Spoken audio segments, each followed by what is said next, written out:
This video is all about entrepreneurs chasing tactics in order to gain a competitive advantage. But after 15 years in business and still being happy, I can tell you there's actually only one thing that moves you forward, and that's your character. And nowhere is this more obvious to me as a Christian than with churchgoers who act holy on Sundays, but then are totally different the rest of the week. So let's just call it what it is, two-faced. So I'd like to show you in this video how this duality is not only capping your business growth, but it's keeping your family life from thriving. Plus, I'm gonna share with you the 3 shifts that I had to make to get my own life back into order. Your character is what will move your life forward. Not tactics, not strategies, but who you are. Every entrepreneur wants to have success in their business life and their personal life. But look at how we approach that. Business life and personal life.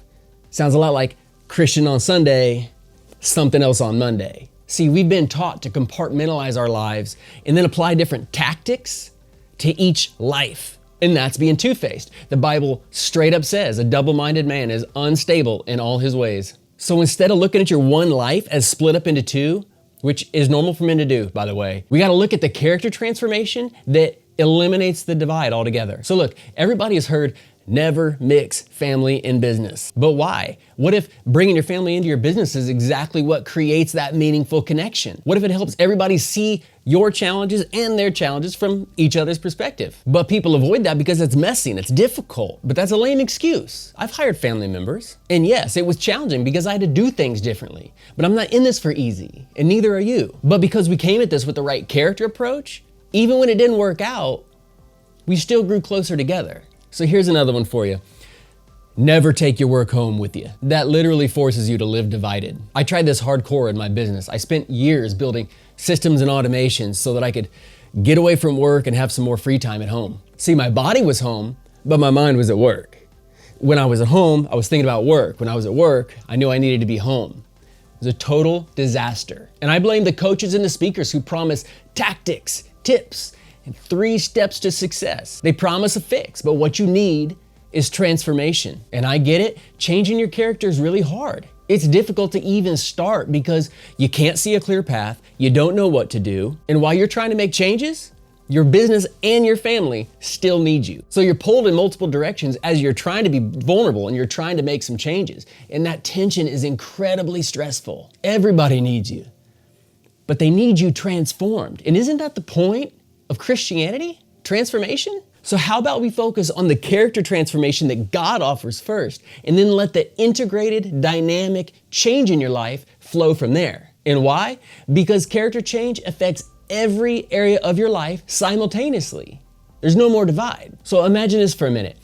You've gone through this and you've become incredibly patient, but then you get this urgent call from your business while you're at your kid's soccer game, but you keep your composure and you make a good decision. Or how about when you get a super urgent call from your wife or some emergency at home, and even though you're in the middle of a sales meeting, you bring it down and you bring her down.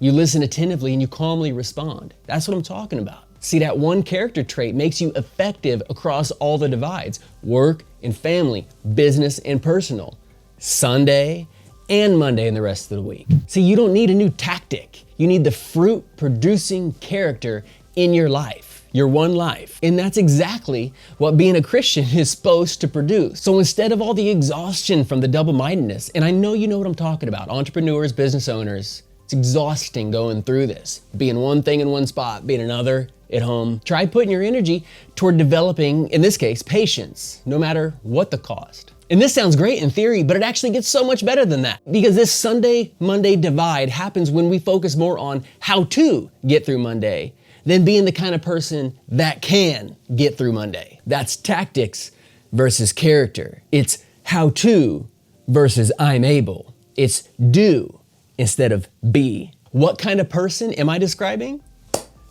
A Christian. Christianity is not just dead religion and the assurance of heaven versus hell. It's right now, everyday relevant, your ticket to travel beyond compartmentalized faith into a truly fulfilling life where you can thrive without compromise. So, how do we get there?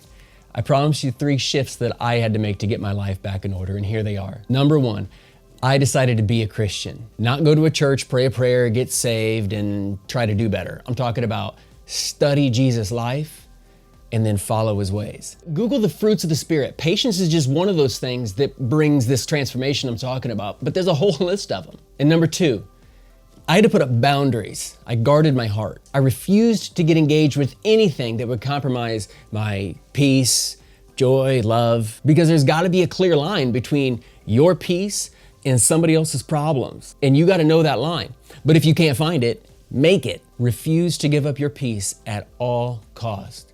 And number 3, I had to practice. Like anything worth mastering, you're gonna suck at it for a while and you're gonna get criticized every time you fail. I failed a bunch of times, I still do sometimes, but because I'm following Jesus' way, I'm aimed at the right target. I can always stay on track. And when I screw up, I apologize and I keep it moving. I literally apologize to my kids all the time for stuff that's normally socially acceptable. Like the Bible talks about doing all things without complaining. So I apologize when I do that. And most people just look at me and they're like, hey, no problem, man. We all do that. But I'm not in this to be like everybody else. I want to be different.